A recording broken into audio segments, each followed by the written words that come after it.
and this was unnerving because it tempted him to scrutinize her for flaws. He sat stiffly in his chair to keep from violating the expanded amount of space that seemed her due. The girl he had been watching turned around and announced, "Mrs. Purvis will open the meeting with a few announcements on our autumn trip to Atlantis." Schaefer barely breathed. Maybe it was the name of something else, or maybe he had heard the word wrong. Mrs. Purvis was a slightly plump, enthusiastic blonde lady in her 40s, and she dispelled his doubts. "After the experience we had last year on our trip to the alien landing strips on the plains of Nazca, I'd like to beg everyone to pay attention to the instruction sheet when packing this year. We'll be establishing our base camp on Grand Turk Island. It is tropical, but we'll be there in hurricane season. During a hurricane, between 25 and 50 centimeters of rain may fall in 2 days, and the winds may be violent, so dress accordingly." Michael Schaefer felt distinctly uncomfortable. He wondered for a moment how this group of people would go about dressing for 20 inches of rain and 150-mile-an-hour winds. The girl who had introduced Mrs. Purvis now launched into a few more details. "Everything we know about ancient Atlantis suggests they wore bright colors, probably lots of reds and yellows, so please try to respect that scheme. There will be ever so many lingering spirits about, and it won't do to offend them." Schaefer slipped out of his seat and moved toward the door. As he made it past the 2 beefy girls, one of them asked, "Something wrong, Meg?"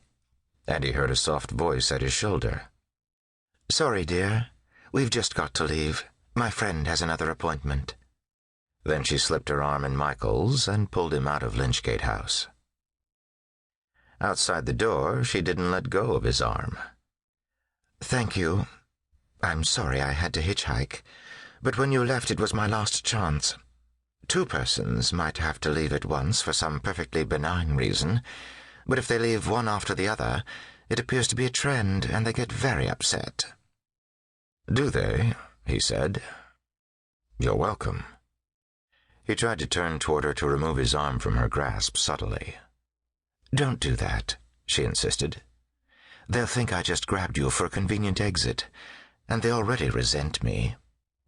"Who are you? Their psychiatrist?" "Meg Holroyd.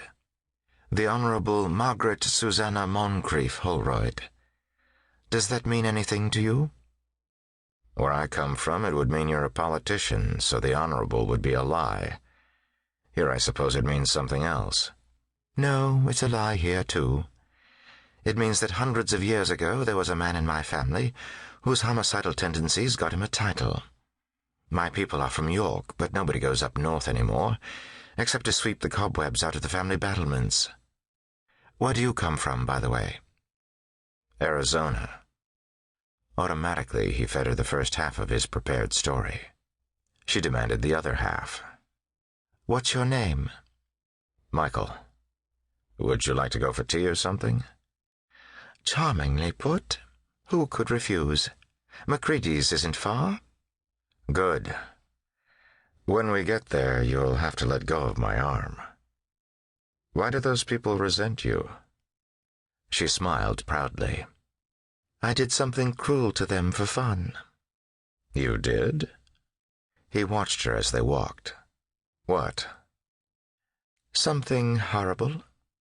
Afterward, at the next meeting, they voted a formal reprimand and made speeches saying how irresponsible I was about taking care of the hidden secrets vouchsafed to the initiates."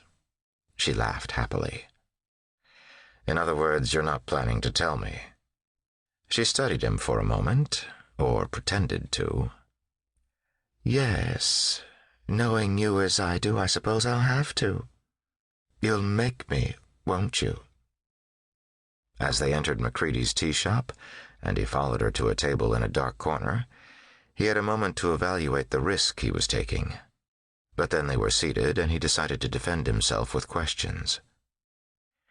"You don't seem to take your friends very seriously. What are you doing with them?" She shrugged. "They're one of my hobbies.